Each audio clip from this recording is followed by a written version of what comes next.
Outside speaking about your profession and what you do, can you hold a conversation if you're not going to speak about soccer? I mean no harm. You must be somebody that is able to communicate with a level of clarity that there is no room for ambiguity. I think for me, the most important aspect every human being should be able to carry is empathy.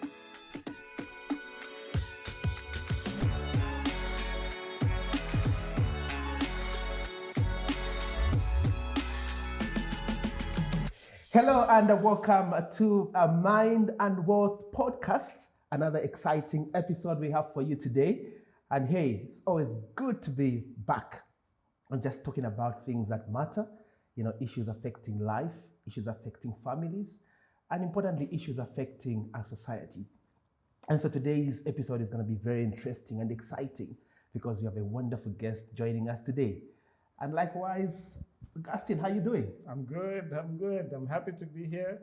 Like always, I'm always happy to be here because when we're talking about mind and wealth, I love conversations that build the mind, and today's guest is somebody that I've known for some time, which was really funny because the way it happened, when you started letting him know about the podcast, you didn't know that I knew him. And when we got together today, and it was like, oh yeah, this is Choolwe and whatnot, and it just took me back to how important keeping good relationships is. Because me and Choolwe have known each other for some time, and there hasn't been any bad energy and anything like that. So awesome. Yeah, I'm happy to have him here and just to dig into his interesting life. Because I've been watching him from a distance and thinking this guy is very inspirational. So I'm glad that he's here so that our guest audience can actually learn from him. Exactly. And so today we're discussing something very important,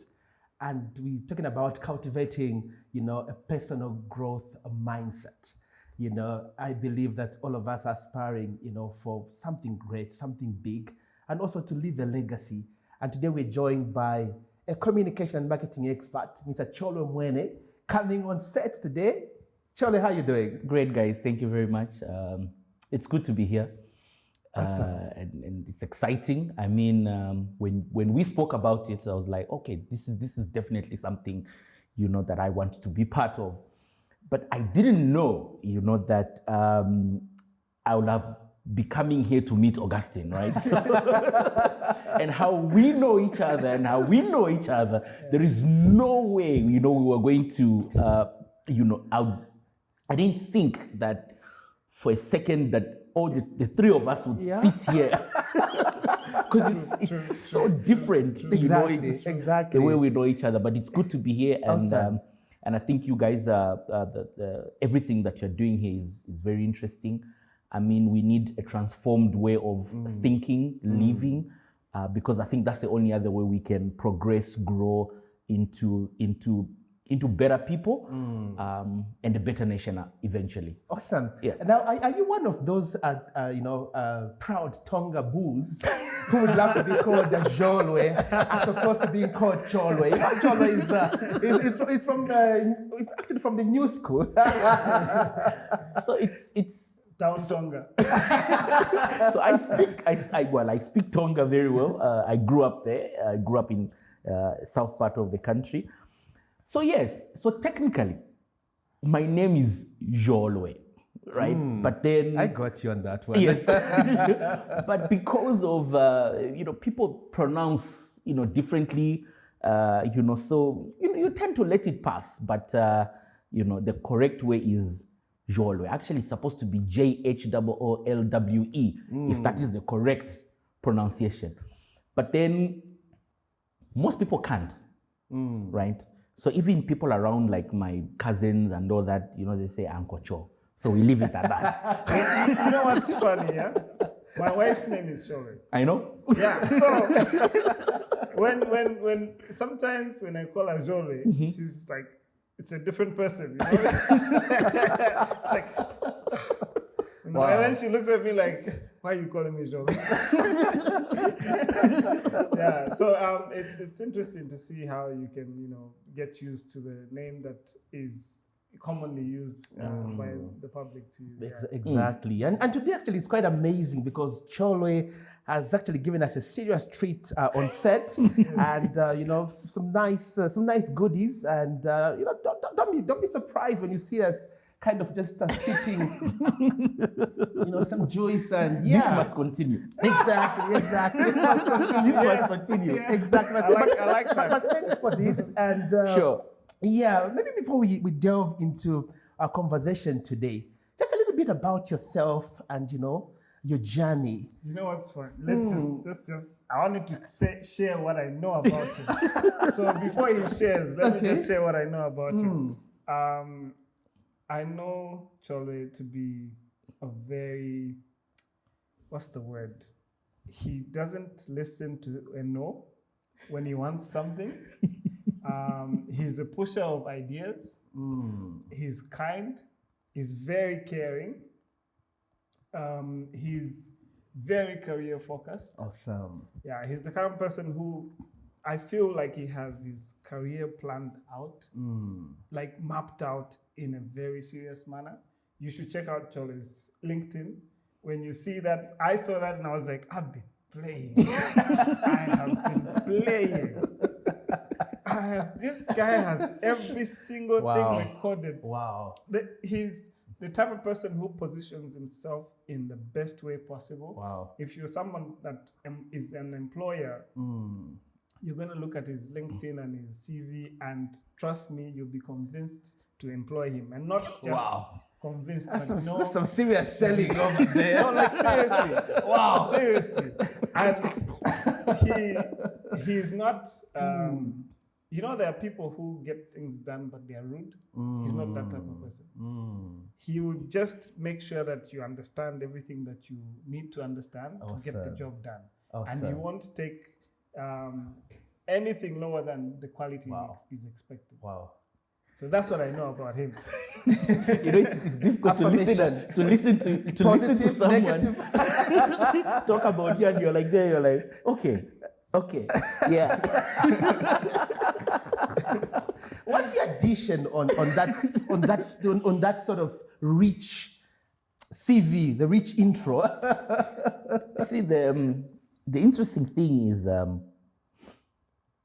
getting things done, right? I think that's the most important, to get things done, because I think a lot of us, when you're in communications, when you're in marketing and being a millennial, we're very good at speaking. And it ends there, right? But are you actually achieving things? Because you have to get things done. You have to be able to position things and get things done. I think that's the most important thing. And I thank you so very much, Augustine. It's rare to sit and then hear somebody, say good things about you, and I appreciate that. I've worked with Augustine for many, many years in different projects, and every other time, at every stage of my career, we've been able to work together, and it's a testament in terms of good workmanship, a good friendship, and getting things done and achieving things. Awesome.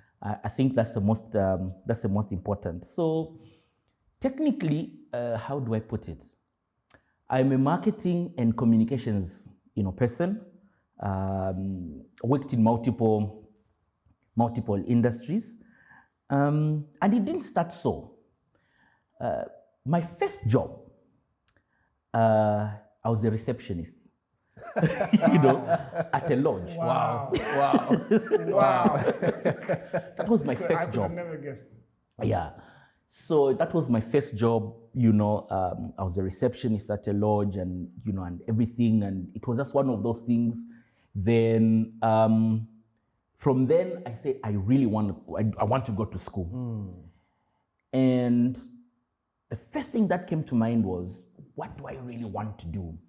And at that time, there was push from my family, especially my dad, saying, there has to be a doctor in the family. There has to be a doctor in the family. And I had just finished school. I think I had good grades to be able to go to medical school, but it wasn't just not my thing. And I really wanted to do economics. So I went to economics school. But then when I got there, I was just like, okay, economics is good, behavior is good, but there were some of those other things, the numbers. I was getting a bit confused. Those models, I was like, okay, let's go with it. So I went on with it, then switched to business admin. So I got, graduated, got my business admin, finished, continued working. I moved into tourism. So I was a tour consultant for some time. That's what I was saying about the career. I imagine from looking at economic models Wow. to talking about the formation of the Victoria actually, Falls. The numbers intimidated you. The numbers are just like, this I want. You know, so at that time, so I got a first diploma first. I had to do that. Then got into tourism, worked in tourism, in travel, you know, all these things. And during that period, I was exposed to so many other countries, right? So moved around, did a lot of, you know, moving around neighboring countries, a lot of growth. And I told myself I needed to go to school. So I went back to school and got myself into marketing, promotions management, communications. I finished. I said, okay, this is good enough.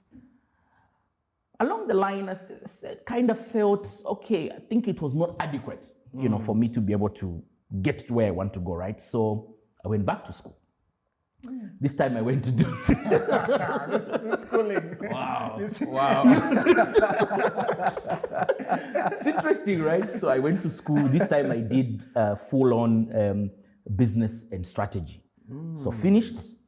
And when I finished this time, very interesting, right? So when I finished, I started tutoring. Wow. So I was tutoring here and there, here and there. And there was this guy in class who just walked up to me and says, do you want a job? He said, you know, I'm okay with what I'm doing. Says, well, there's a new radio station that's been set up.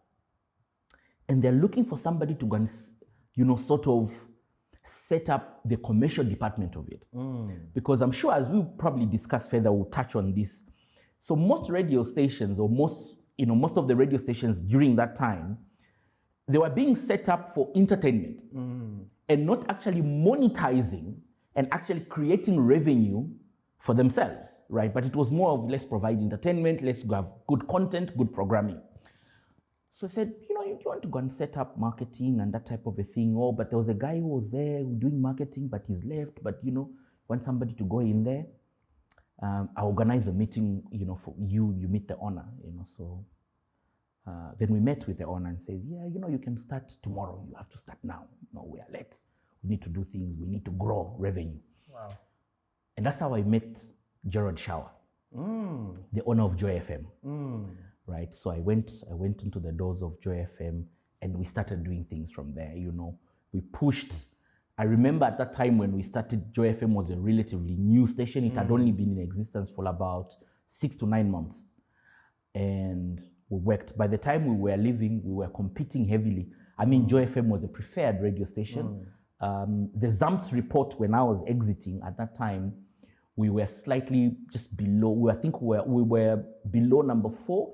So we were tie to tie with somebody on position number 5. Wow. Right? Wow. We were doing well. We grew in terms of revenue. We were doing impactful things. Not only were we very commercial, but we were also community sensitive.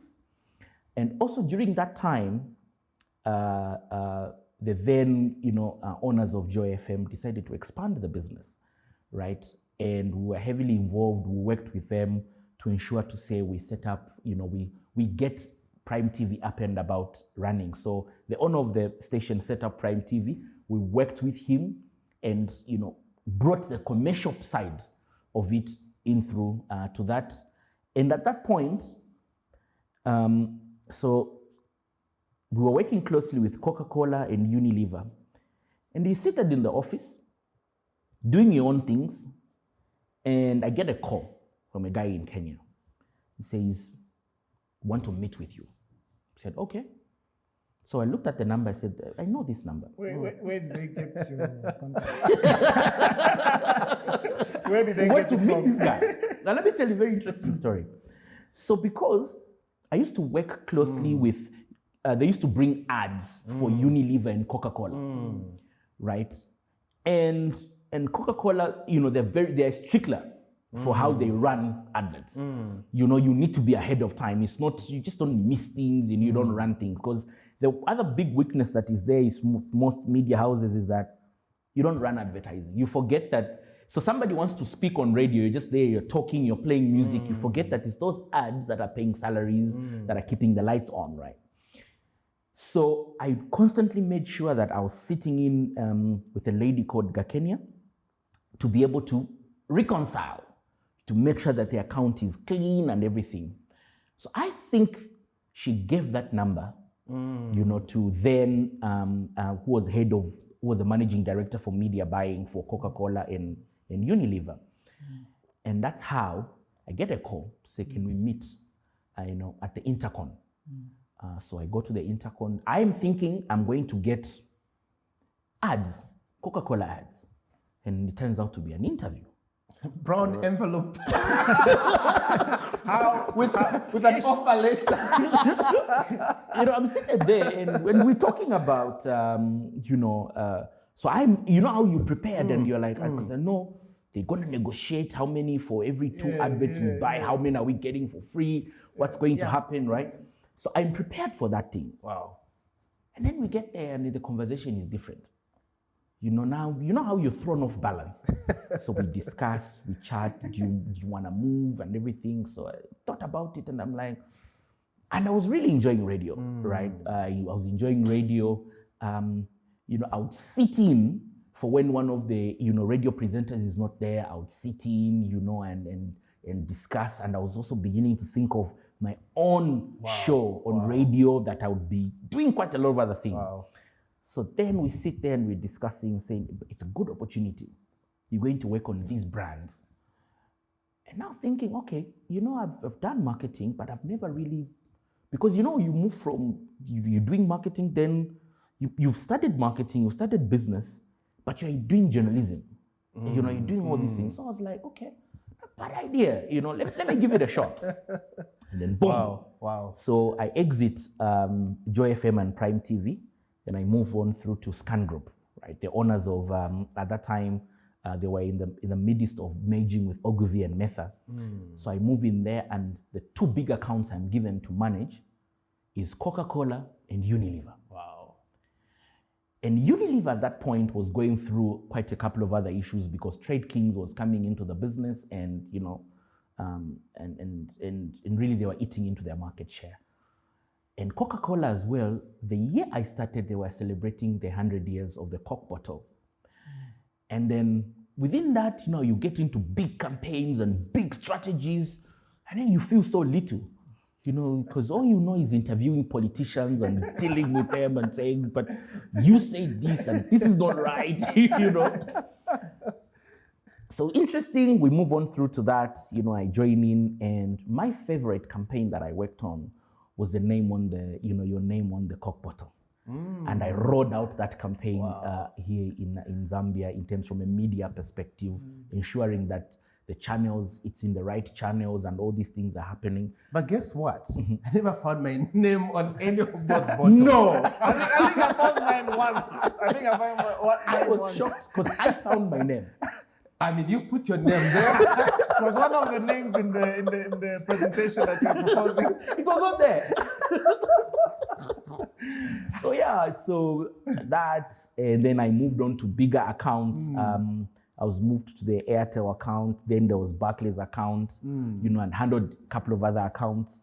So I was with Ogilvy for 4.5 years. I must say, agency experience from a marketing perspective. I mean, it's just like the way accountants say, you must work for an auditing firm at one point or another. It gives you grounding into how financing works. It's the same thing that we talk about in marketing. That agency experience, very, very important, because then it gave me an all-rounder perspective, because then I was handling teleco, I was handling banking, I was handling finance, insurance, I was handling agriculture, I was handling so many other things. So literally you could get an overview of what's happening in all the different sectors from a marketing perspective. Become a professional for every business. Yes, you can get on a conversation, right? Exactly. In terms of what do we need to do in these things. So afterwards, stayed on. Whilst I was there, a conversation started.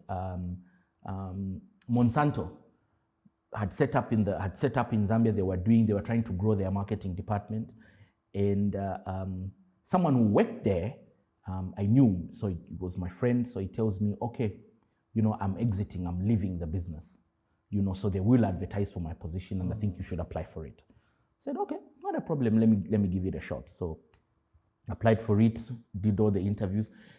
That is the longest interview I ever did. There were about 7 stages for that interview. Wow. I met the HR, then the HR and the marketing, then finance and commercial, then the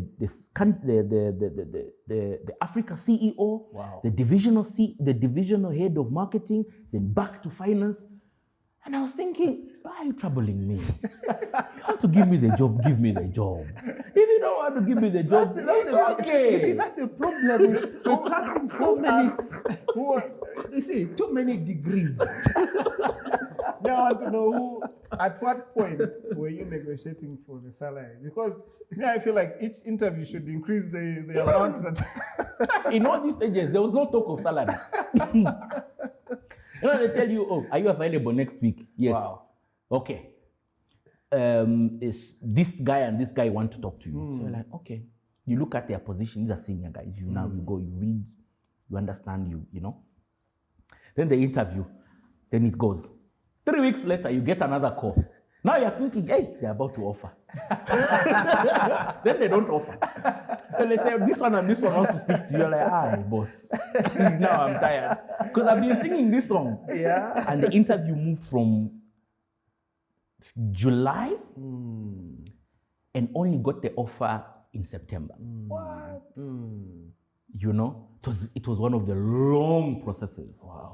So I moved there, and now just think about this.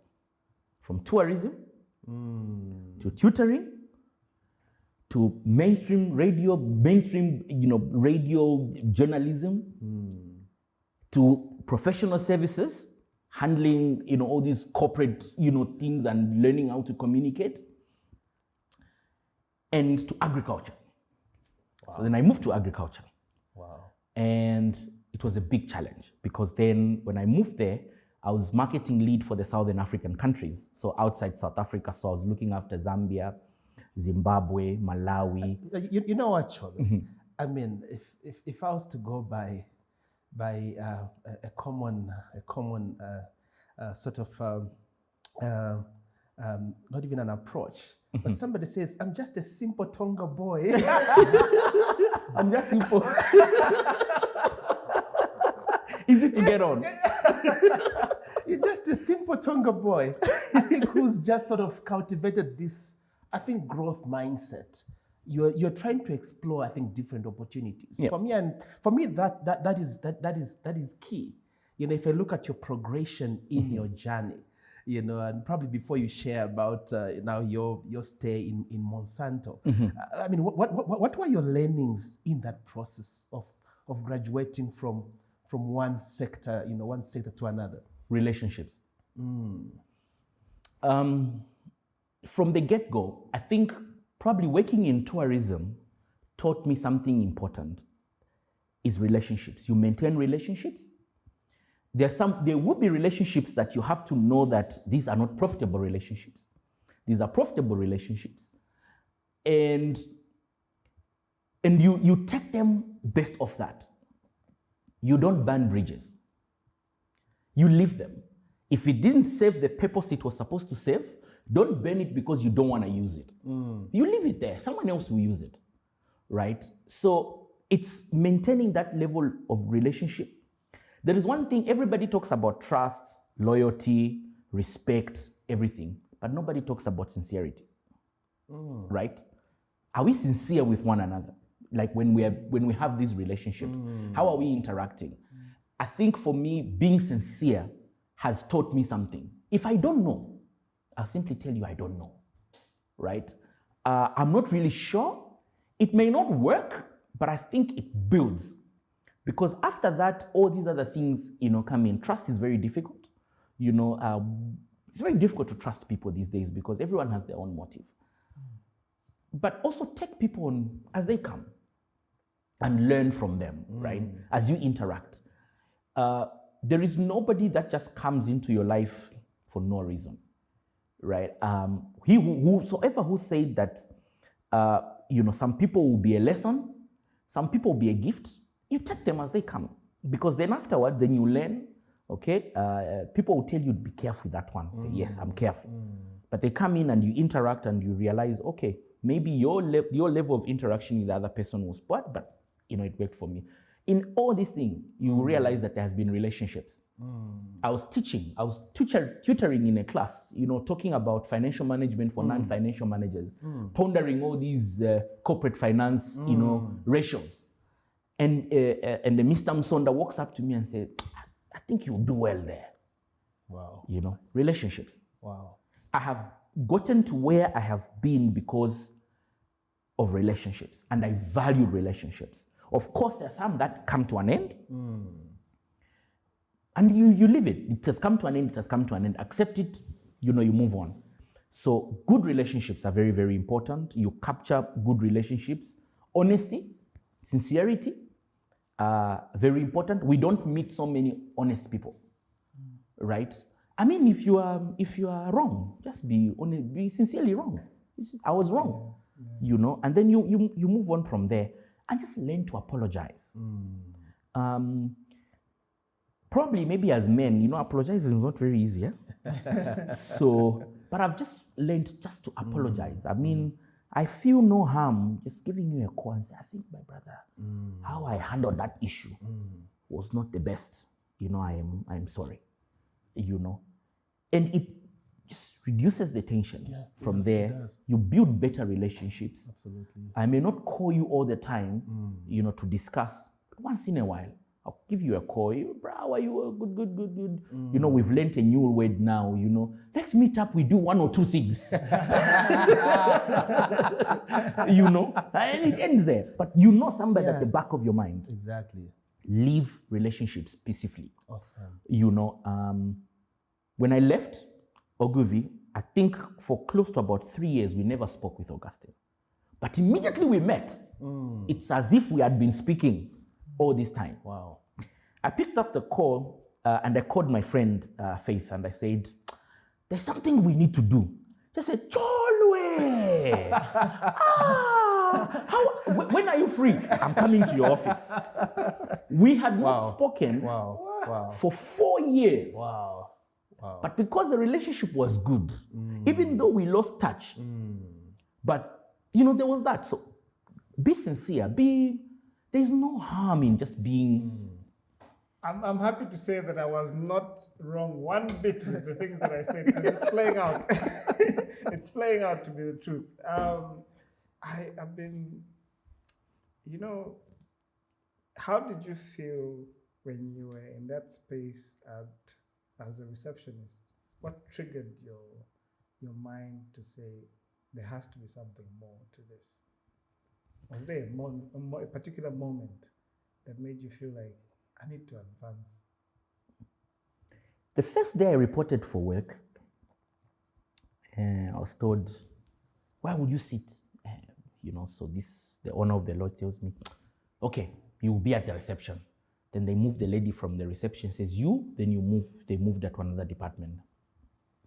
Day one, there were no guests that came in through. There were already guests in there, but I never got to interact because I was only interacting with people that were coming in, checking in. Day 3, the first guest came in, and I remember the PS of Commerce, Davison Chiripamosh. That time. He walks in. And then I speak to him, and then he, so I didn't know who he was. So of course I talked to him, come and check in and everything. So I check him in. Then, then he talks to me. And it was kind enough, because nobody talks to By the way, I was very skinny then. I was a young, skinny, but don't ask. I won't even share pictures. We need those pictures. We'll scroll down the bit. Nobody talks to a skinny boy. We're getting there. We're getting there. So then he talks to me. He says, "Oh, what's your name?" Then I tell him, "Good. So is this your father's lodge?" I said, "No. I work here." "Ah, great. I want you to buy me airtime. And you buy me." Then he gives me money. So I go, I buy that for him, and I return everything. So I give him the airtime, then I give him the money and everything. And then he made a comment. He says, "Oh, you're truthful."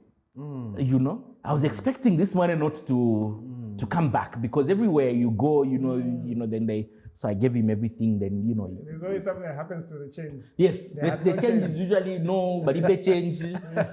So forget about the change.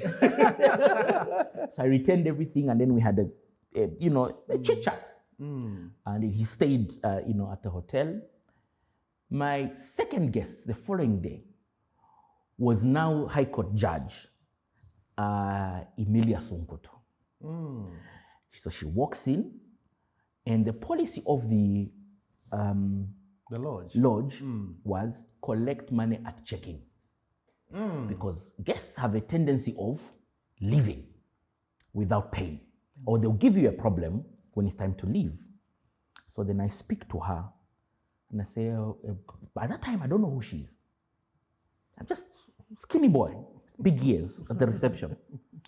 So I speak to her, and then say, "Okay, thank you very much, for choosing us.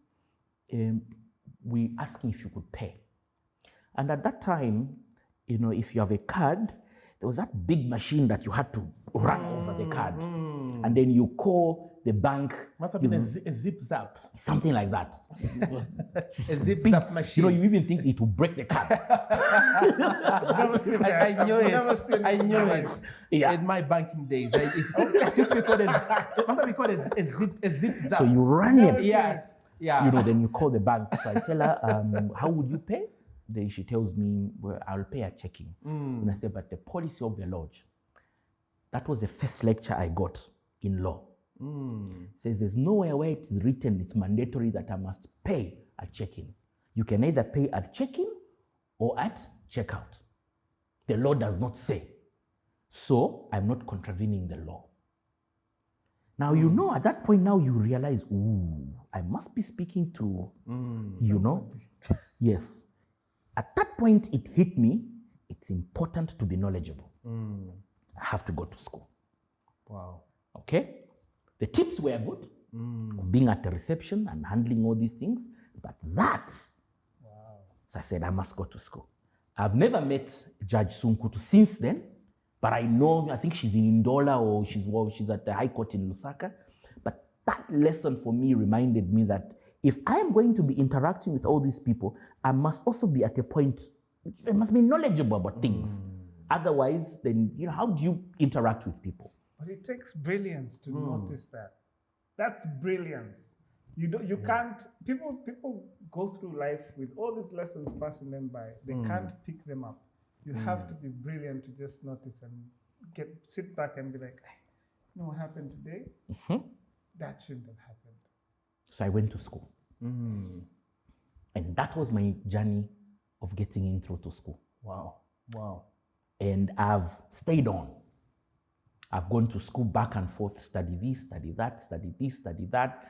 And I've never limited my mind to only business. Funny enough, my master's it's an MBA, but majoring in finance and public policy. I'm a PhD student. Looking at agriculture systems and policies that affect government and the people. So I've taken it to say, just read. Just read anything. Choolwe, I'm loving your growth, your growth journey.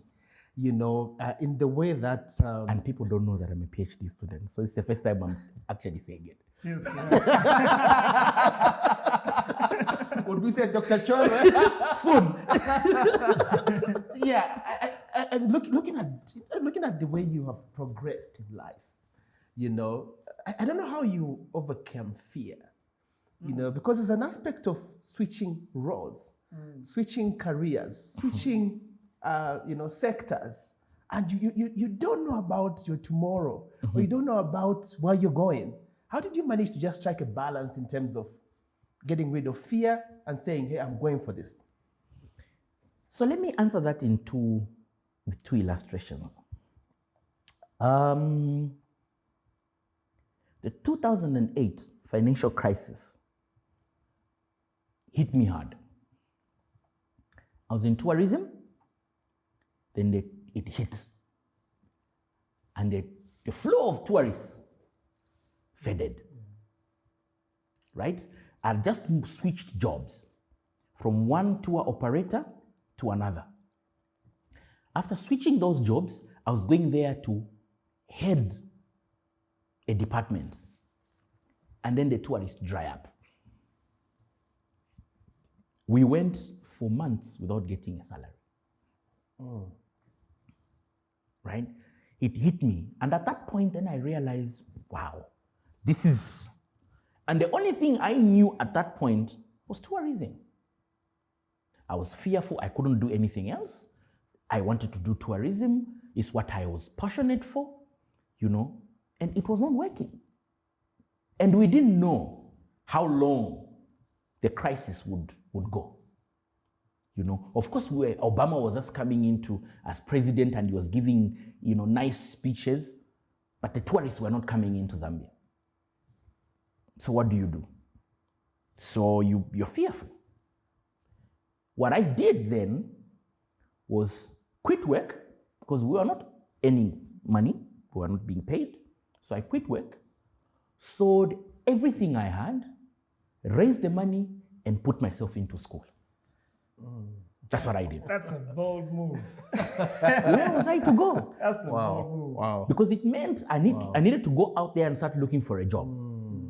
But at the same time, I didn't know how long the financial crisis would go on. So I said, what do I do? What's that one thing that will work for me now? Maybe if I go to school, by the time I finish, there'll be a little bit of a balance. You know, maybe there will be recovery. And that's the only thing I thought of. To say, when you're in school, my expenses will be there at the lowest. So I sold everything I had. Wow. The only thing I picked up from that house when I left Not ask, what did you keep? were my clothes. And your wallet. And my wallet and my phone. So I sold everything, packed up my bags, and moved town. Wow. So I left Livingstone and went to live with my dad a little as I was waiting for the school to open up. You know, I lived with my dad for I think about a month. Then I went to school.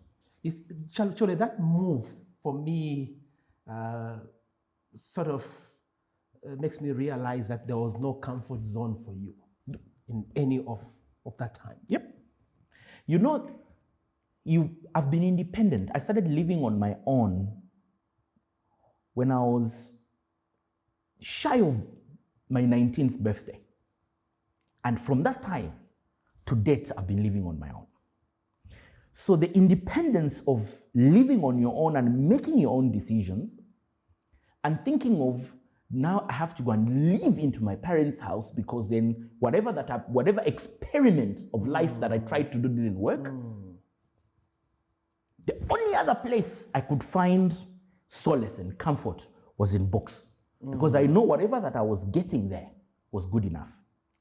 My dad, trained scientist at ZIT, now CBU, but turned out to be a banker. Man never, you know, he was studying rubber, science and rubber, never worked one bit in a lab, in a rubber place or anything. He never did anything. Immediately he was done, he joined the banking. You know how the banks would go to schools and get people. He joined Standard Chartered Bank, worked in Standard Chartered Bank all his life, you know. So, one of those things, right? Now, go live with dad? No. He always tells you, study, study, study.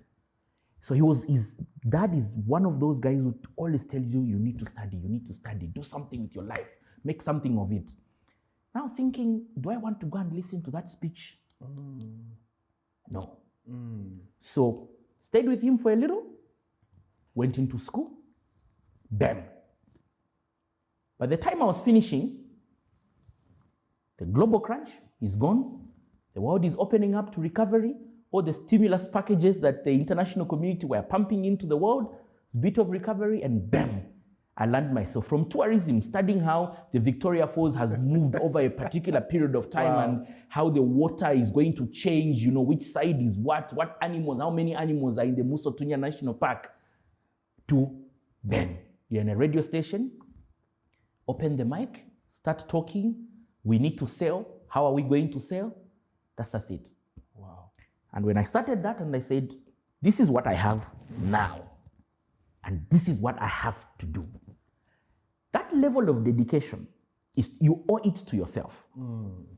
You don't owe it to the community around you. Because you see, I don't know where I read it or who said it to me. Success, will slap you privately. But failure will clobber you publicly. Everyone will know you have failed. Wow. When you achieve, everyone has moved on. Wow. So it's that type of a thing. So I've always said, I want to do more. And Dad always said, you need to do better. You need to do better than I did. You need to do better than I did. You need to do more. And it's just one of those things. So my father is my biggest supporter. He's one of those people that I will call and speak to. So there's my dad, there's my older sister Lillian. I'm always talking to her. And they're always encouraging me. You have to do more. You have to do more. You're not doing it for us. You're doing it for yourself. For this one that you do is for yourself. It's not for us. Go and do it. Wow. And giving me that space to do things on my own. And when I fail and I say I have failed, then they say, okay, so in Tonga we say, so Trajitavuti, what are we going to do? Okay, now that you have failed. Wow. Exciting, interesting. And this is Mind and Both podcast. And we have Mr. Choolwe Mweene, actually, communication and marketing expert. And we're talking about cultivating basically a growth mindset. And Choolwe is giving up, his personal perspective of just how he has persevered in life, and maybe just getting deeper into our conversation, Choolwe. Give me some insights on how you are able to sort of overcome, the obstacles that you encountered. Here you are planning your questions out of my mouth. I'll just top up on that. Yeah. Keep them coming. Obstacles. You're encountering all these challenges, and you still have this mindset made up. I want to achieve my goals. How were you able to strike that balance of overcoming your obstacles? Yeah, maybe in line with that, you can talk about how you lifted yourself up.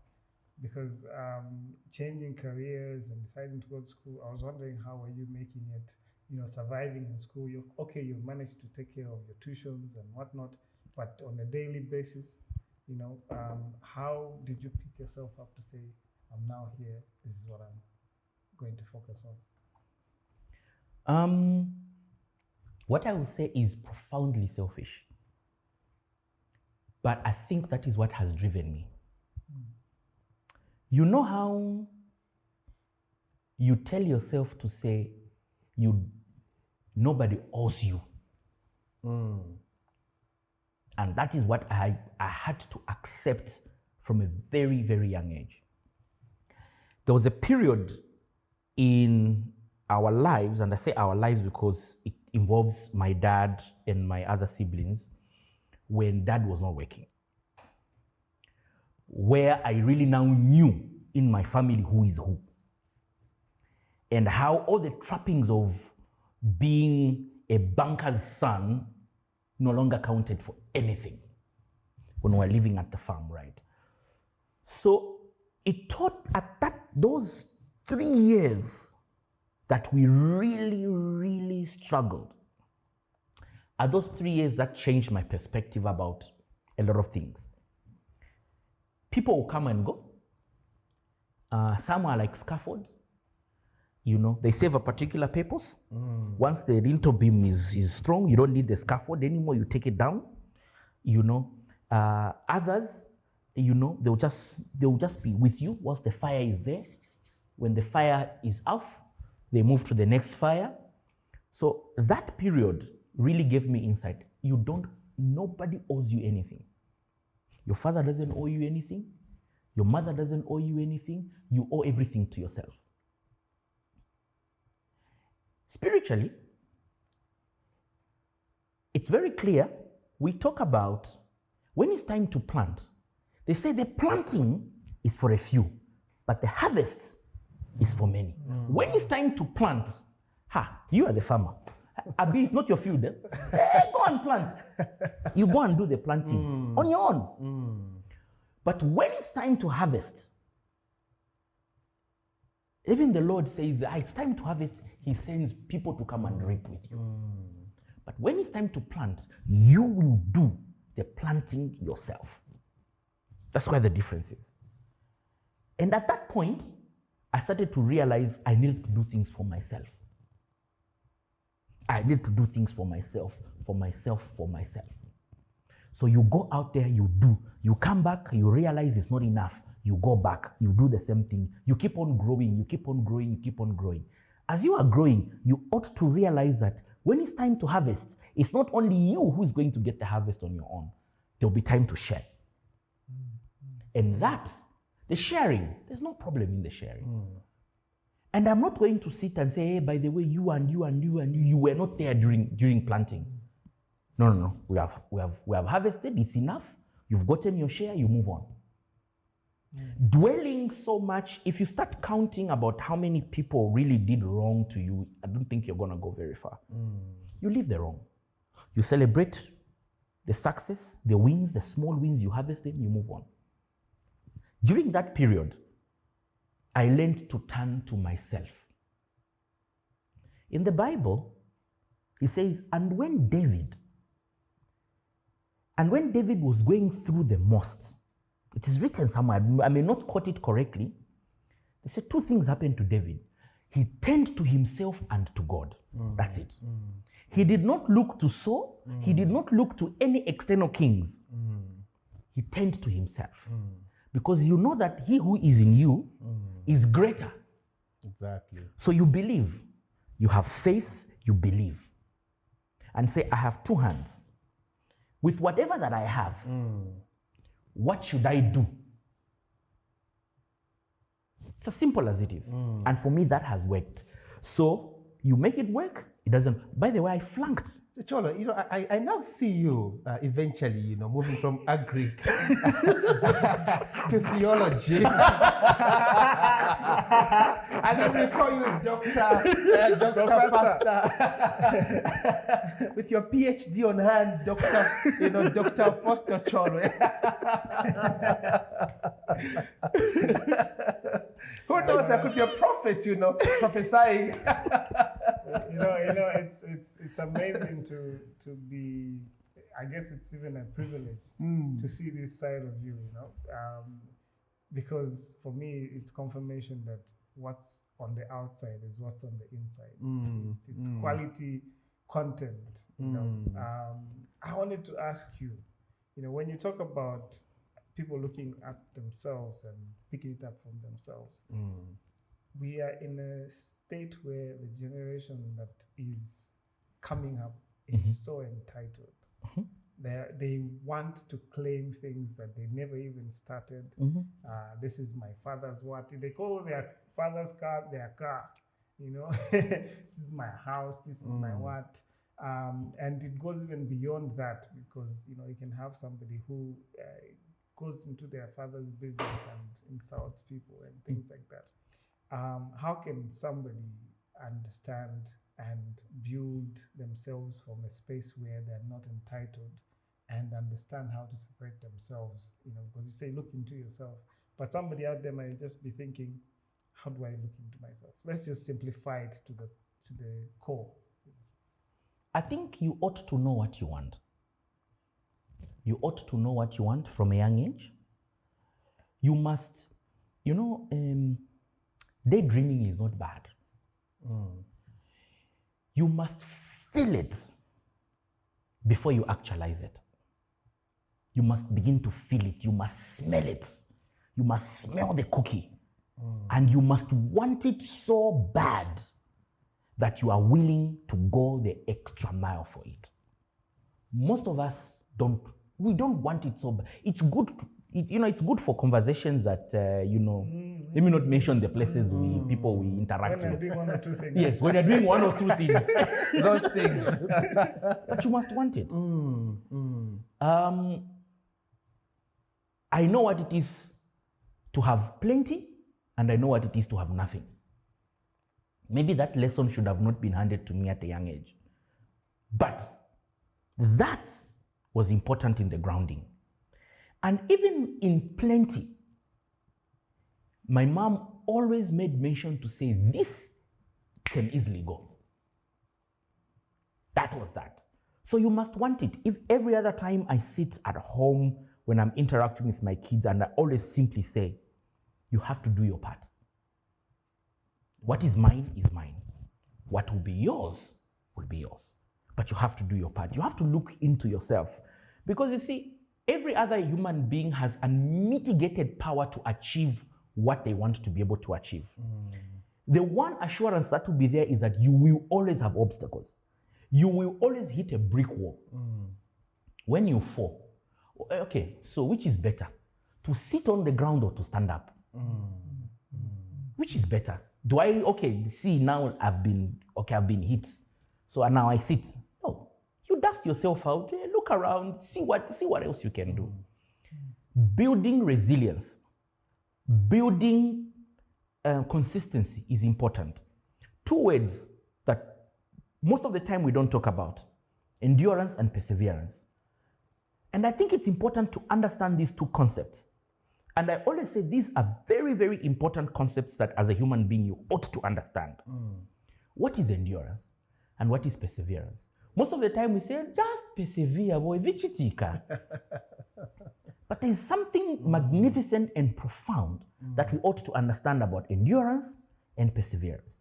Because endurance is having staying power in the midst of a situation that is, let me probably put it this way. Probably it may not be exactly as how, the dictionary will put it. But for me, endurance is having the staying power in the midst of a storm. So you are unshaken, you are there. You say, let the storm come, I am here. I will be still, so you are there. But I like perseverance very much more. Because perseverance is having the ability to move whilst in the storm. So you see, you can choose to stay, or you can choose to slightly just make a bit more steps. It's happening, it's bad, it's terrible, it's painful. You don't want to wake up in the morning. There are so many things you're dealing with, but you simply say, if I don't do it, who will do it? If I don't provide for myself, who will provide for me? So it's that. You need to be able to have that spirit in you. And that spirit is in every human being. Wow. You have to tap into it. It's not easy. We seated here, we're comfortable, we're sipping on some cranberry. Very nice, actually. But very nice. I'm just loving this. Yeah, I'm just loving this conversation today because I'm sipping on something courtesy of Choolwe. So it's actually very sweet. But you have to tap into yourself, right? Sometimes most of us, we look to other people to help us. And that's the reason why when the brick hits, we don't stand up. That's true. But just don't walk around with so much expectations from everybody. I like all the analogies that you've put together, when you talk about hanging on to so many people for so long. We go back to the scaffold. Now, the scaffold is supposed to move at some point. Yeah. But you think the scaffold is what is there permanently. Anchor. I'm going to hold on to it. I've had an opportunity to mentor quite a few people, and help them through their journeys and learn from them, because when you're mentoring, you really learn. Yeah. And I noticed that there's a point where the mentor has to stop, mentoring, because then the mentee becomes dependent. Yes. You know, now the mentor becomes an enabler.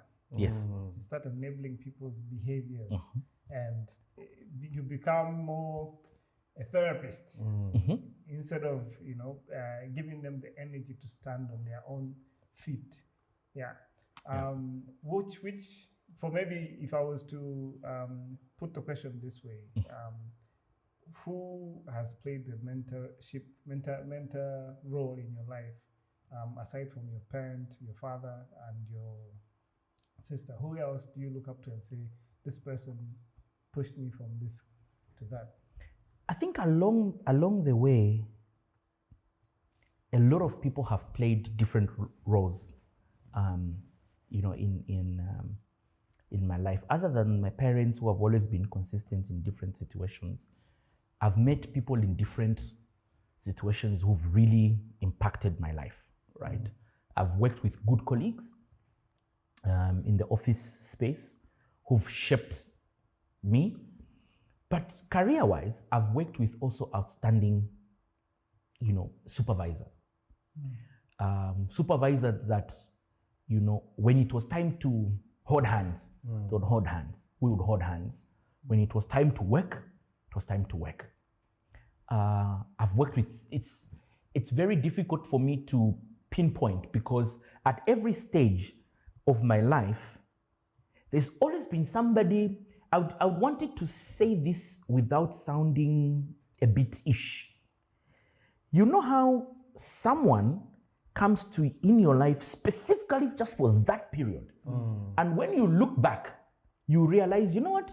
Augustine was the right person for me for those 2 years. Because what I learned from him is unimaginable. And that's how my story has been. So at what point do you know that this is enough? Without spoiling the relationship. I would say, growth just happens. I'll give you an example. Gakenya was my supervisor at Ogilvy.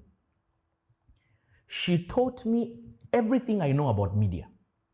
Media buying, media planning, analyzing which media house, where do you get the data? Because there's no media school that will teach you how to media buy, how to negotiate, how to do. Nobody. There's no school. You will not go to any school. Not even in journalism, nothing. Experience. It's get on the job, learn from there. Exactly. She taught me that. From the get-go. She taught me boom, boom, boom, everything that I know. Pop, pop, pop, pop, pop, pop, pop, pop, pop, pop, pop, pop, pop.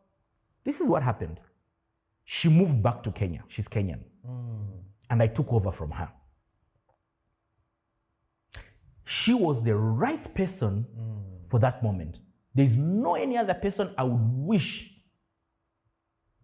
could have been in that moment. Because what she taught me, the lessons are still invaluable up to now. The documents she left me on, the templates, I still use them even today. Because it's very easy. Pop-up simplified everything and that. I moved on. Then there was Ndavi Moya. Ndavi is head of Advanta for Africa and the Middle East. Walking into the office, first thing we click, he's my MD. I partly report into him, and I report into the head of marketing for Africa. And Ndavi took me in and started teaching me agriculture. Taught me everything that I needed to know for that particular moment. Similar, found a guy, Raphael Mutale. Brought me in. Raphael is a scientist, typical scientist. This guy speaks science. He speaks soil, he speaks these things. Wow. Remember, I'm coming from an office environment, sit in the office, nice red building, nice chairs. You get into agriculture, there's no time to sit in the office. You have to go into the field. You go into the field. What is hybridization? I had no clue. What do you need to know about seeds? I had no clue. Raphael Mutale started deconstructing what agriculture is for me to a point where I'm in school doing agriculture policies, agriculture economics because of him. And you felt like a cooked farmer. Yes. He now starts breaking it down. Wow. right? Wow. Teaching me, this is what you need to know, this is what you need to know. Let's go on a farm. This is how you plant. On a piece of, literally teaching me through the process. Wow. Okay? Wow. Teaching me, giving me enough knowledge that I need to know. Because you know, when you're in marketing, product knowledge is very important. You're not going to do any marketing without product knowledge. That is that. Right? I've had good friends. Mbaita, Sam, Kafeka. Very good friends. People that you can lean on. People that you can call. I've had very supportive friends. We may not speak every day, like I said. I'll pick up the call and call Kafeka and say, Kafeka, I am feeling low. I'm not feeling, what's the problem? Do you want to meet for drinks? Let's meet for drinks. Let's meet for coffee. Let's talk about it. Go in and talk. Sam is my sister. We pick up the call and say, Sam, I think there's something wrong in my life. I don't know. I cannot connect the dots. I'm feeling the pressure. Where are you? Cool. It's a Tuesday. Do you want to come home? Or come home on Friday? What do you want to eat? See that question? What do you want to eat? We're not talking about the problems. I'm calling her about problems. She's telling me, come on Friday, but what do you want to eat? You sit, and then you talk. You get there, and then you're talking, and she says, so what's the problem? What's wrong? And you go on and you speak. 40 minutes. She's listening. Okay. Yeah. And she's not saying anything. And at that point, I've said what I want to say, and she's there and she's listening, and I feel better. Also, having good friends, reliable friends, is very important. They may not be 100, may not be a lot. You don't need so many, but you need those two people, that one person that when you feel what you're carrying, the load is heavy, you can go and speak to them on a variety of topics. They won't judge you. They won't judge you. You may not be lucky to have a priest to go and speak to. But I think Sam, Kafeka, and Barbara, these three, I can go to them and speak to them. The trio. Say, yes. Speak to them and say, guys, it's heavy. It's heavy. And they will understand. There are times when you speak and they're not providing solution, but they're there to simply listen. They would listen. And I think that is also important. So I'm not married, which is, I'm sure by now, you've picked it up. I've got kids that you've picked up. Probably we'll touch on it later or won't touch on it. But so today we'll spare you today. But there's always a part two. There's always build up. If you have a spouse, people act in those roles. You're able to go to somebody and speak to them. But I've been fortunate enough to have these people in my life that I can be able to share and say this is it, and they're able to listen where they need to be able to say, hey, you're overdoing it. This is wrong. This is. Some can call me out. She'll pick up the phone and just call me out. Wow. Call me out on my nonsense. Wow. That's wow. And at that point I'll be upset. No, but okay. Hey, you drive, because the drive home, I think that's also a time when I think too. They say something about movement. When you're moving, your mind gets to actually think properly. You get home and then you call, you are right. Now your journey, your journey has been very interesting thus far. And we are now at Monsanto. We're about to get to probably another phase of your life.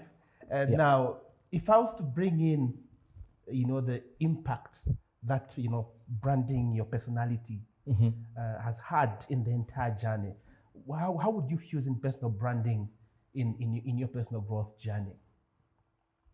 And probably getting now to where you are.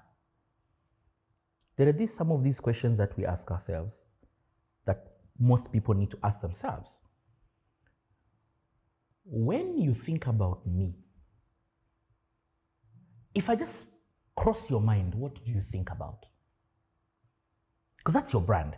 Your brand is who you are. It's your character. right? I actually just posted that like a week ago on my Facebook. Same thing. So when you think about Choolwe, what crosses your mind? Dishonesty? Lack of consistency? Not serious? What comes to mind? I know people who are outstanding professionals with a bad reputation.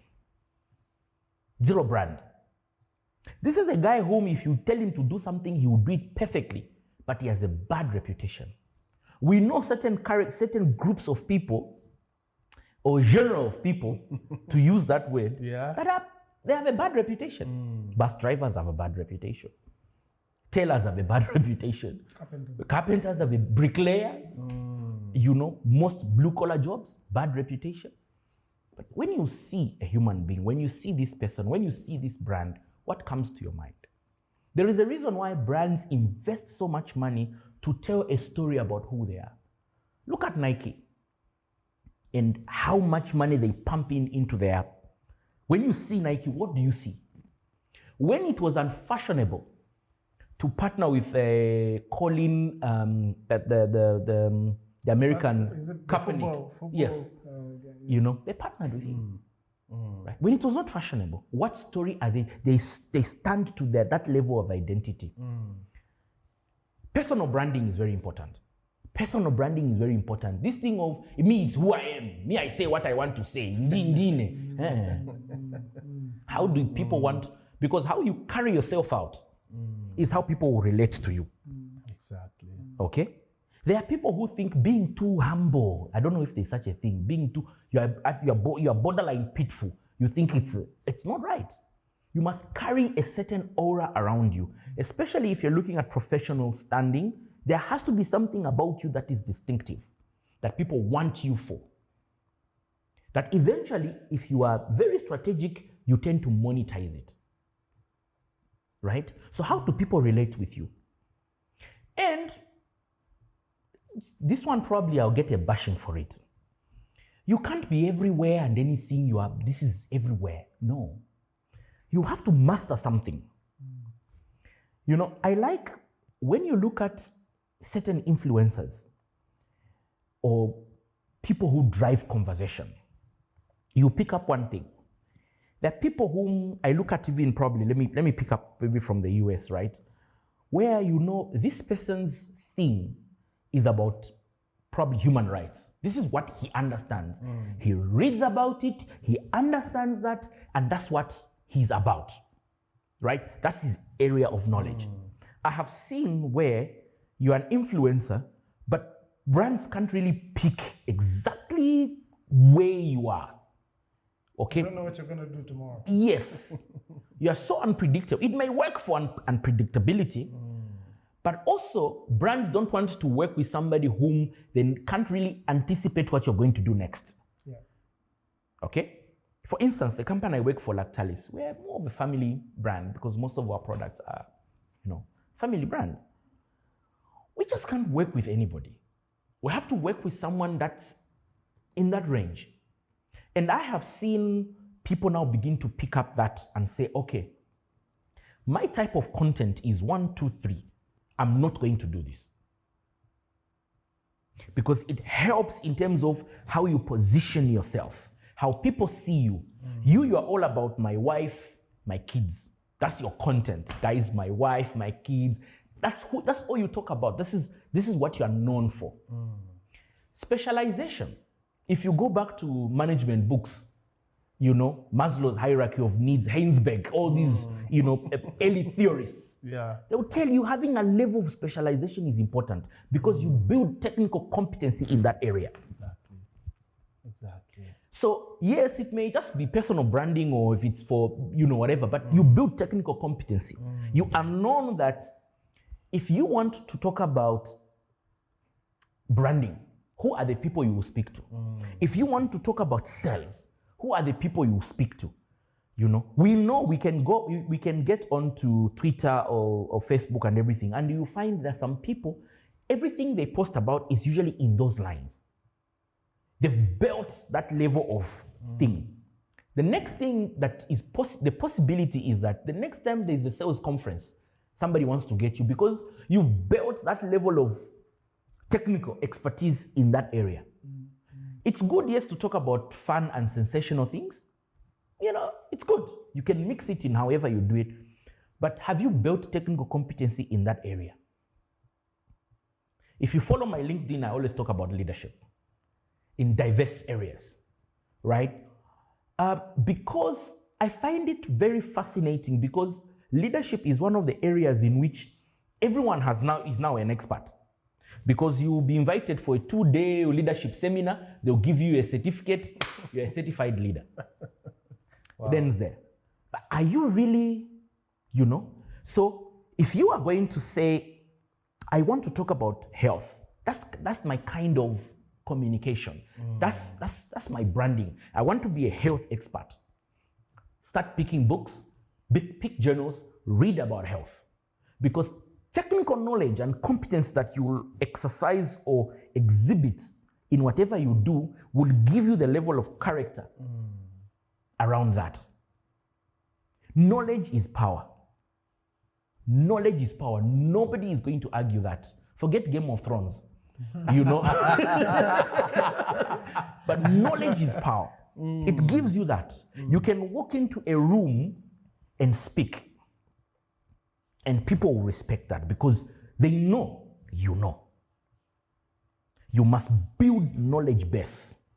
And that's one thing that I have seen with a lot of millennials. I'm not going to speak about baby boomers because I don't really know, you know, those are my parents. But I'm a millennial. We don't like to read, though. We don't read. We don't read. And if you're feeling lazy to read, start books, start with articles. Guess what? He has influenced my reading. Reading is good. Yeah, it's influenced my reading. It's good Reading is It's good. good to hear. Yeah. It's very good. That's good. You pick up something, you read. You pick up this, you read. You pick up this, you read. I mean, don't get me started. How are we doing this time there? Where are we? Oh, wow. Let's reach 30 minutes. 30 minutes. We just need to, because, you know, one thing I've learned about life, yeah? You need to know when you are the audience and when you are the one on stage. It's not all the time that you should be the one on stage. Yeah. Sometimes we want to be the one on stage and we talk over the stage and we miss out on a very important lesson, you know. So in this case, it's been such an important experience to hear you speak and share all this information that even some of the questions I had in my mind, they're just coming up like that. I'm like, okay, all right, okay, I'll ask him about this, and then you just speak about it. So yeah, let's go on with the books. So let me pick it this way. Actually, before you come in, I never loved reading books. Okay. But I would love reading stuff on, say, YouTube. You know what I'm saying? And I've always told Augustine that actually YouTube is my playground because I'm reading, I'm attending lectures there. You know, that's my area of reading in terms of interest. But now I think when we had our initial conversation on one of the episodes, I mean, he inspired me to take on reading now. Yep. And yeah, I think it's now a part of me. I think it's not, well, often people find reading boring because they haven't found what to read or something that they're really interested in.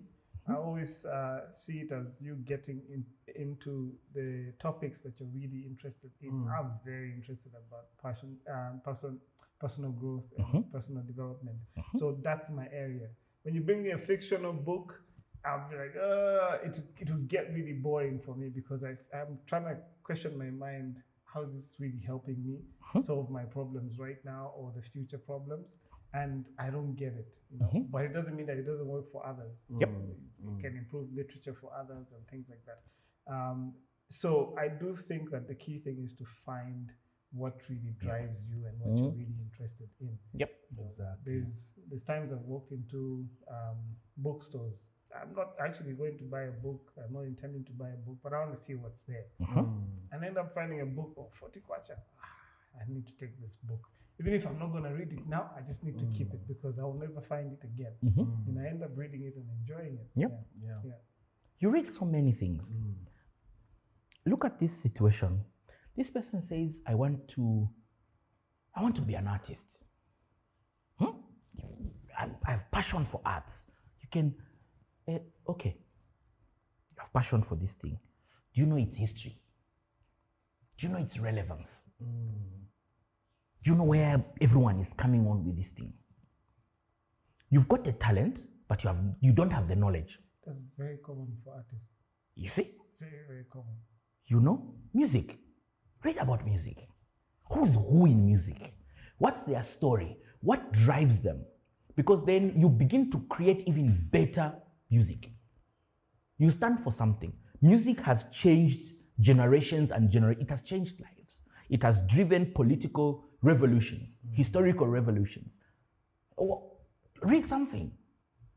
I want to be a tailor. Have you ever gotten a fashion magazine to actually flip through and say, what are these people up to? What are the trends? How are the trends been? Is this thing that I'm creating going to be relevant for the next,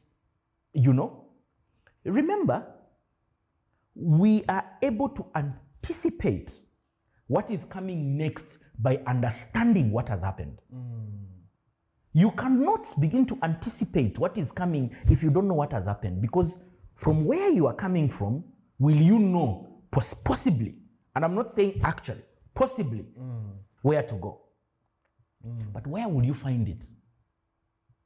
It's in the books. It's those people that wrote about it in 1952 and say, oh, right. So Anna Wintour has moving from this to this. Actually, the best cotton comes from this side. The best material comes from Egypt. If you want this, source it from India. You are now creating art, because clothes and everything is all art. This is, when you go out there and say, these are my creations, you can speak to what your creations are all about. What inspires you? You drive inspiration from so many other things. By actually sometimes just take time to read its history. It helps, right? And that's why I say reading is very, very important. You go into, for marketers, let me not say marketers, for senior level people. Outside speaking about your profession and what you do, can you hold a conversation if you're not going to speak about soccer? I mean no harm. I am just saying. I think please. Shots fired. No, I am not here for violence, so. Shots fired. No, I don't watch football that much. I only watch it when the highlights, the goals. So I'm not the very best person to use as an example, but I quickly found and figured that, again, back to what I was saying, if it's not contributing to my, where I'm going, then I will just sort it out and put it to the side, But it's interesting that you say that, because there's a lot of people who are passionate about things that, you can, if you put it aside, they have nothing else to talk about. Exactly. They will be so passionate, they'll even fight. Yep. But if you say, oh, okay, what else? There's nothing else. Quiet. So if you move into, I'm going to refer to Ndavi. Please, Ndavi, don't kill me. Ndavi, my former boss, can hold conversations on a range of topics. And you just be like, wow. He can engage in so many things. This is a guy that he's brilliant. He knows something about everything. Yes. Wow. He can hold the conversation. He's not someone you're going to live in a room of doctors and he'll just be quiet. He will speak. He will say something. And those are the soft skills. And I want us just to talk about, you need to have, there are certain soft skills that you must build as a profession to keep you in the game.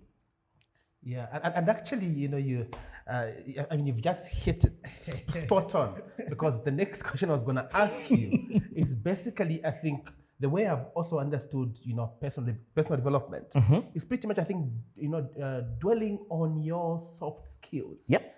Areas of, developing your areas of competencies, your areas of skills. You know what I'm saying? Things that probably, you're good at as well.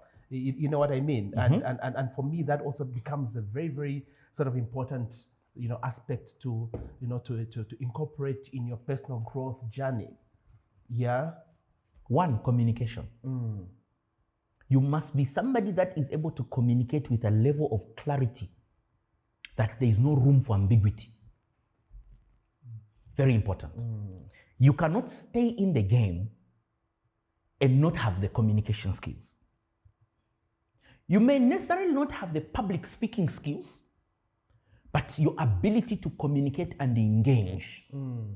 Someone, I was watching a video, says, do you know the reason why scientists that talk about climate change, they've never really convinced people, is because you bring in all these old scientists, and then they're not engaging, and eventually the communication is lost. But imagine you bring in someone brilliant to engage you in those topics. You all believe. Same situation. You must have that level of clarity when speaking. You must build the ability to persuade. Persuasion skills, very important. You cannot, in the game, because you see, it's about, even in the corporate world, people think that happens in politics. No, in the corporate world, you also need to rally. There's a lot of persuasion. Marketing. I need to persuade the finance guy to work with me to convince MD that actually spending into this campaign makes sense. Creating alliances, the ability to create alliances to move a particular agenda. Very important. You need to be able to have persuasion skills, to be able to convince someone that we can move in this direction. Write me a book. Negotiation. Write me a book. I need this book, seriously. As we are going on to that point, recently, I don't know if you heard about this, one of the ministers mentioned that a lot of youth are actually unemployable, and it caused some sort of, what do you call it? Well, people made a lot of comments. Some uproar here and there. Yes, an uproar. So, and for me, I completely agreed with her, because I have been in a situation where I've had to interview a couple of people, and I knew, the quality of people that have actually applied, even the application itself is below par. And these soft skills play a very huge role. A huge role. Yeah, very huge getting role. the person in, exactly, but also making the person stay. I mean, I can attest to that, Augustine, because when I was very active in the media, running a media house, one of the things that I would actually look at when I'm interviewing young people who'd come and say, I would want to be a presenter, I'd want an opportunity to sort of, work for your radio station. And one thing I would look for is pretty much your soft skills. Demonstrate to me that you're developing yourself in that space. Because I know that the interest that you're going to sort of take to build your personal soft skills, that translated into moving now into probably a career in journalism or a career in broadcasting becomes very easy, because you're able to integrate basically what you've learned as an individual to sort of develop yourself, and then translate that into something that probably then pushes even your career in that role that you've been given to sort of either be a DJ or be a presenter. So for me, that also played quite a big role. Just somebody being able to demonstrate that I'm on this journey of developing myself. People, again, going back to the entitlement, people come out of school and they think, I paid this much money, I should be getting paid this much, and they want, they actually, the way they speak to you in an interview is like they deserve the job, and the person, you can see somebody even swinging their chair and sitting back and, laughing at the wrong things and expecting that, you actually call them back without actual preparation. You need the soft skills. And so I have a couple of them that I think I want to discuss. We've talked about communication. We've talked about persuasion skills. I'm following. And now negotiation skills. You have to negotiate your way out. Wow. Yeah, that's for creatives. That's a very for everybody. Yeah. You have to negotiate. You have to negotiate. The principle of negotiation, in my perspective, is not about I should always win, but you should walk away from the table with something. Omarosa said, if you're not at the table, you're on the menu. Okay. So choose where you want to be. Wow. Are you on the menu or you at the table? Okay. Oh my God, that's a good one. So it's very, very important that you walk away from the table with something. Clearly. And you should be able to build skills of listening intently. Yeah. A lot of us in some level of leadership position are poor listeners. That's a topic for another day. But listen, because sometimes people say things in a conversation or in a negotiation that help you to negotiate your way out. It was not their intention to say it, but because the negotiation was becoming hot, they were blurting out certain things that then you're like, okay, that can be my basis for negotiation. You're negotiating a media budget. I mean, I've sat with Augustine negotiating a media budget. No, but I want production. He wants to be able to do something that's of quality work. No. In that moment, I could easily say, hey, but after all, my budget is... I didn't say my budget, but after all, this thing, I think I can only... Last time I paid that one 300. This time, And so you have the capacity to pay 300. It becomes a basis to be able to negotiate, build negotiating. And don't always be under pressure. Find a way to make sure that you're not always on pressure to negotiate, because when you're on pressure, you walk away with a bad deal.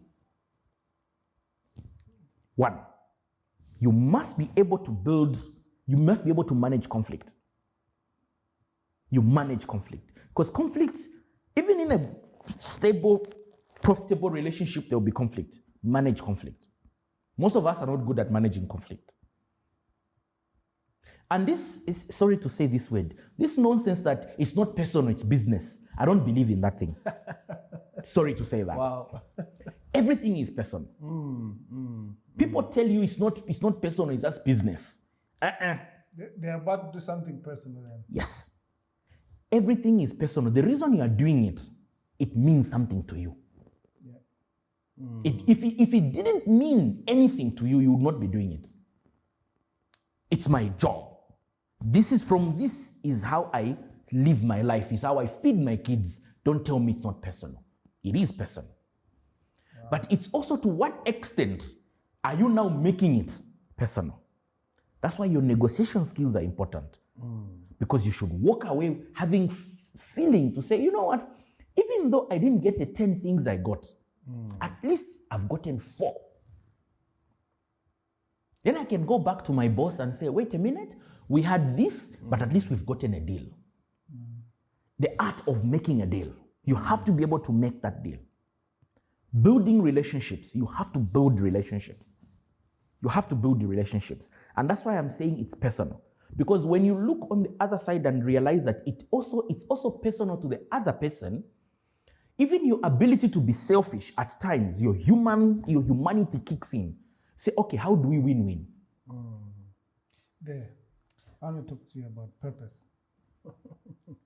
Because when you're doing business, right, like you say, there are some people who are very selfish. I have worked with you before. And like I mentioned at the beginning, you're very caring. How do you bring purpose into your work life? Maybe tell us about your purpose and how do you bring it into your work life to just feed into on an everyday basis to be purposeful? We do what we do to create a better life for ourselves and for our community. but more importantly for ourselves. But when you realize that, you see, you can't be the only big money in town, your mentality changes. Because you see, the reason why I never want to be the big money in town is because then when you're the only big money in town, you take more responsibilities. Is that why you stay out of town? So I live in the outskirts. To be the big man out of town. You're there, nobody cares where you work. You see, have you ever heard of this thing where people walk around and say, in this whole village or in this whole town, I'm the only doctor? Okay, now you're the only doctor. How are you helping out? So, when you're purposeful, you make sure you create more doctors. Because then you share the responsibility. You don't have to move with the burden alone. So purpose for me is you want to create better lives. My job every single day is to ensure that the products and services, mainly the products that we offer, are quality products for people to benefit. But simultaneously, there are other fed institutions, like your institution, that I have to work with. How can we have a mutually beneficial relationships? How can we have a mutual beneficial relationship? I believe in having a symbiotic relationship. We're benefiting. Because remember, if I take you down, tomorrow there will not be you. And I will need you. So I must be able to walk away from the table having known that you are in a better place, because tomorrow when I come back, it will be much more easy.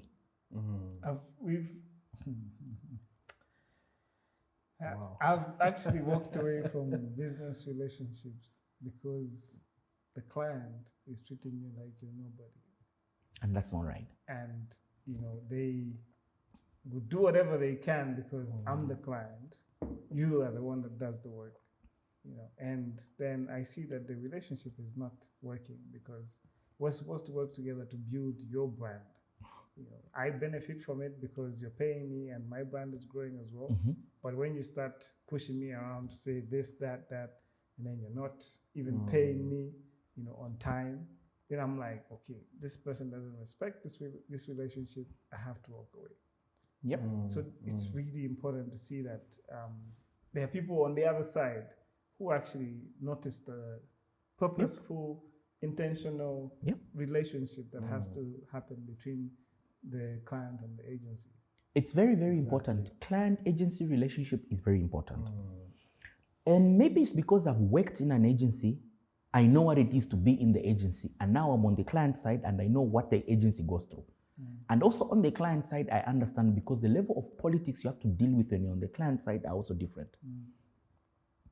But this is one thing. You will always move from where you are now to the next place. One of my early tutors once told me to say, do your job to the best of your ability, but always remember, you and the job are separate people.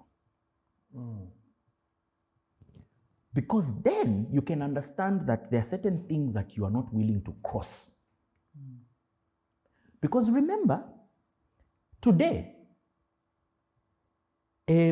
I'm the most powerful client and I'll push you around and call you palatables and palatables. Then tomorrow I'll move, I'll switch jobs. And the commercial sector in Zambia, we all know each other. We even know Uja. You can't work with that one. There's a very small pool of professionals in Zambia that the only way to get the person that does the right job is to poach them. Number one. And number two, one other thing is that in marketing or anywhere else, you need a quick production. There will always be tight deadlines. You need something. You need someone to supply you t-shirts or do a quick production. There is always that 2-3 guys you must know. And sorry to say this, those ones you don't mess with them. Those ones you keep. Because one day you wake up and you'll be told, by the way, the regional director for Chaku division is coming. And when he arrives, first of all, He needs to be filmed. He needs to do a press conference. And then they tell you, oh, by the way, he's arriving on Monday. And he stays the evening. And you've missed your relationship with all the production houses. Because then you want to bulldoze, I'm the client. After I pay you, I'm the one controlling your budget. Hey, you suffer. Wow. So you manage that. But over and above, I think for me, the most important aspect every human being should be able to carry is empathy. The business world is so cruel that Simon Sinek once said that you promote people who take other people down in the business world. The people who get to the top are those that are willing to destroy others to get to the top. And yet in the military, you promote people or you honor people who are willing to save others. That's a big difference, right? In the business world, you would be chucked out for no apparent reason to save. Killing competition. But empathy allows you to have perspective.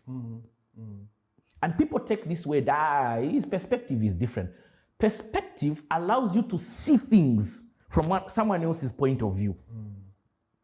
That gives you are able to see things. Right, so this is where you're coming from.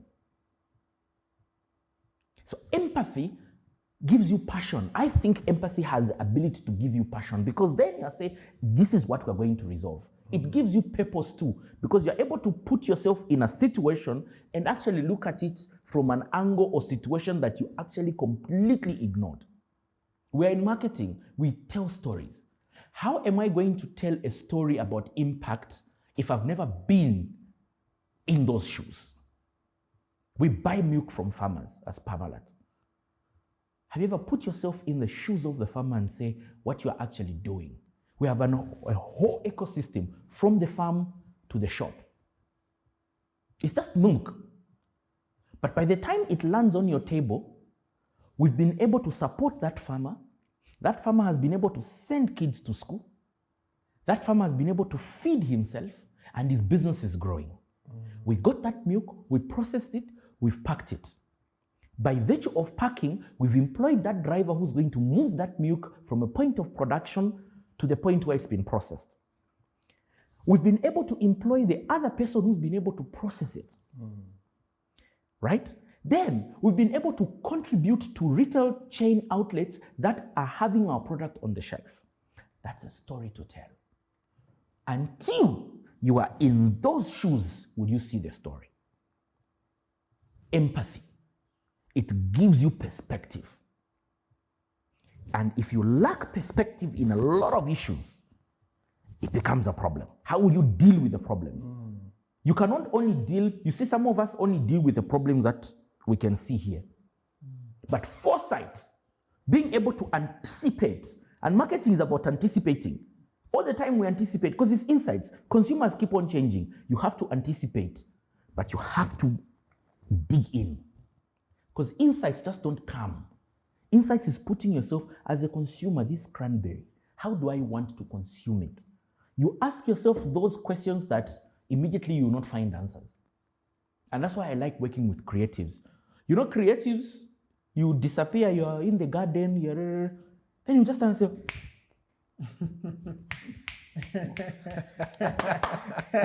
let's do it this way. And you're like, yes. 1 week down the line, we've been struggling to break it. That's someone. The guy has been walking barefoot outside there. You don't know. That's someone next to me here. You just see his eyes light up and he tells you, let's do this. You can see the passion. Wow. Wow. That requires someone digging in. And it's also having that open heart to things. Wow. And that is for me, I look at it from an empathetic perspective. Awesome. Because you can dig into places that ordinarily, you don't want to go there. Exactly. Because that is when you have perspective. Without empathy, I don't think you can build sustainable. Perspective is important. Exactly. Because it gives you it's that. Powerful. So you must have empathy, you must have passion, you must have perspective. Awesome. EPP. Wow. Have that. Whoa. Before we close, before we go, we're still stuck at Monsanto. How That one is for did next we time. move? So just to give context, you're now at Parmalat. Yes, Lactalis. Lactalis. Yes, Lactalis. So under Lactalis, you have different brands of products, and what brands are those? I know of the milk and we Cranberry, sell so many. Joy. Yes, and there are others that we promoted, but Yeah. just for the sake of the audience, I think we can just I bring think- it into perspective. Where do I start? We've got so many products. So Lactalis is Are they all based on drinks? no, it's the whole range of products. So let me break it down this way. From branding perspective, in Zambia there are about 5-6 brands that we push the most. The biggest brand is Parmalat. We push Pure Joy.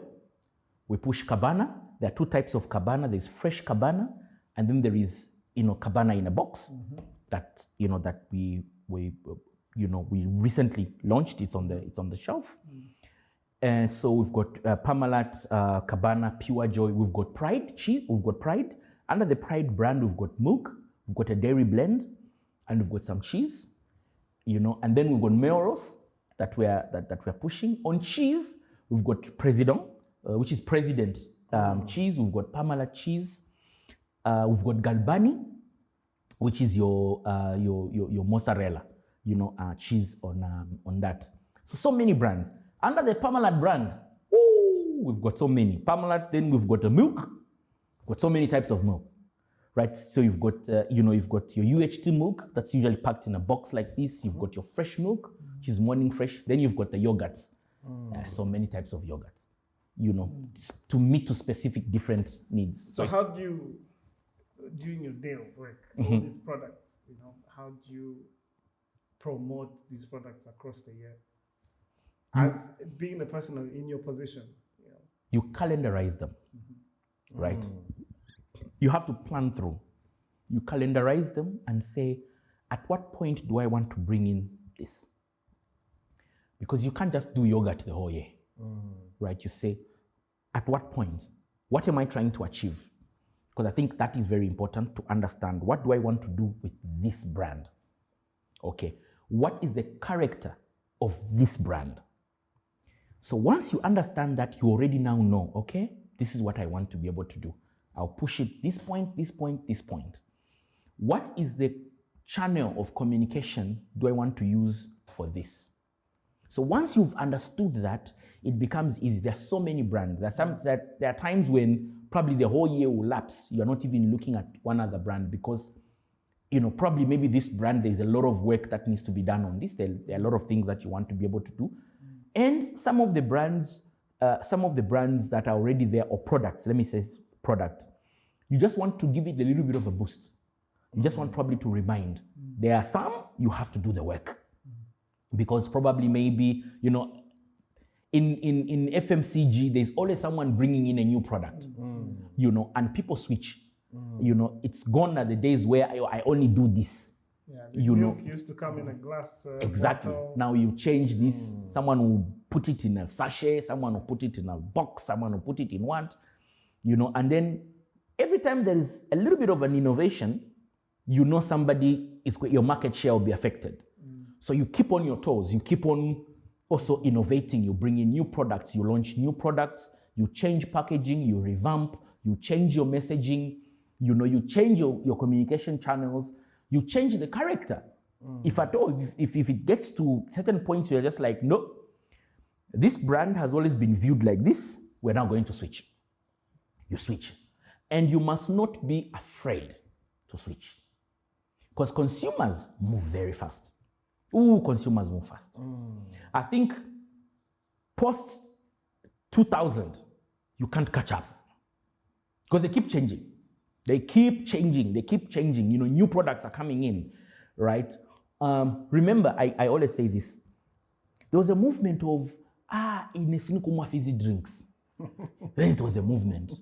I only drink this. Oh, no. People then moved. I only drink something that has got, it's got cells inside, it's thicker, it's better for me. Then there was a movement. Right now, we're in the movement of water. No, me, I'm not doing sugar. I don't do sugar. Yes, I'm on water. You go in any office building, you find containers on people's desks with lemon, mint, whatever. Cucumber, all manner of things. So you speak to that. You have to constantly be aware because all these things affect how your messaging is, the positioning of the product. So if you do not understand your market, and you don't understand your product, it's painful. Does your research affect the innovation as well? Yes. Product? Yep. So when you see the audience is reacting in this manner, you take that research back to the innovation. Yep. You look at it, you research, you see the findings, you come back. You could actually be thinking, we need to launch a product in this line, right?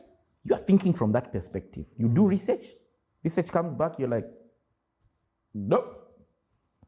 Actually, you guys, this is not working. 1, 2, 3 companies tried it. It didn't work. So it's up to you now. Should we give it a shot or should we switch? Wow. You must be able to switch. You must be able, strategy must be agile. Strategy is not cast in stone. Just because you agreed on January 1, we're going to do this, you must be flexible enough to say, this is not working. Wow. And that's a conversation marketers and CFOs don't like to have. It's a very difficult conversation. I know. Yes. You were given a budget for this and you've already spent money. Exactly. And you go back to the CFO and say, I was, with this information we have, after 1 or 2 things, we are changing course. Someone will be up in flames. Wow, Choolwe, what a conversation. Yes. What a time we've had just on this beautiful show. I want to drive it longer and longer. I know. I've got to I think I've just got to chip in because I know Augustine is heated up to just fire and fire. Yes. But if I was to look at your personal growth journey, number one, it's been very inspirational. For me, it's mind-blowing, really. It just shows that, you know what you want to achieve in life. You've set your goals quite clear. Now, what legacy would you want to be remembered for? Above all, is that I cared for things that mattered to me. That I was never afraid to stretch my arm to the next person who was willing.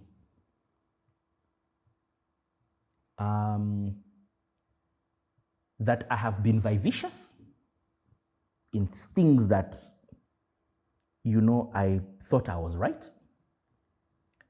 But over and above, I was never afraid to share. I think that's basically it for me, because then everything else we can negotiate. But that for me is, I was never afraid. When it was time to have a difficult conversation, we had. When it was time to stretch my arm forth and say, bruh, I was never afraid to say sorry. That which I was passionate about, I cared. And over and above, I am passionate for education. If anything else, I'm passionate for education. And education is not only going to university, it's up here. It's what you do with the little knowledge that you have gotten. What you do with it is education, for me. Because I know people who sat before outstanding professors, and they've gone on to destroy. But all those that are willing to do good because of what they have seen, I think that is that. So I'm passionate for education. I care for what I care about. And I'm willing to stretch my hand. There is no time I'm afraid to do so. Sometimes I bulldoze my way in 1 or 2 situations. But yeah, I think that's basically this. That's just what my legacy should be. When it's time for somebody to write on my epitaph, let it be written that way. Wow. Wow. I'm going to ask one last question. One last question as we close. Just one with a one answer. What is one word that you would identify as a guiding principle for your life that you would like to pass on to your kids? Consistency. Wow. There you have it, Mind and Wealth podcast. And today we're discussing and just breaking down the issue of cultivating a personal, growth mindset. It's very important. I mean, Choolwe has just given us insights, mind-blowing insights. And I hope you've enjoyed. I hope you've learned, just like I have. We have learned quite a lot from this conversation today. And Choolwe, many thanks for coming. Thank you very much for having me. I appreciate, and this is lovely. Sometimes it's good to share, and this is the sharing part. So you've contributed to one thing about the legacy that I want to leave, sharing. Wow. Awesome. So this podcast is available on YouTube, Spotify, Instagram, Facebook, and a couple of other social media platforms. And so from me and Augustine, it's always hard to say goodbye when you want to just keep on hammering so many questions to our guests. But it's been awesome. It's been wonderful. And until next time, God bless you. And it's bye-bye for now. Like, subscribe, share. You know what to do. Next time.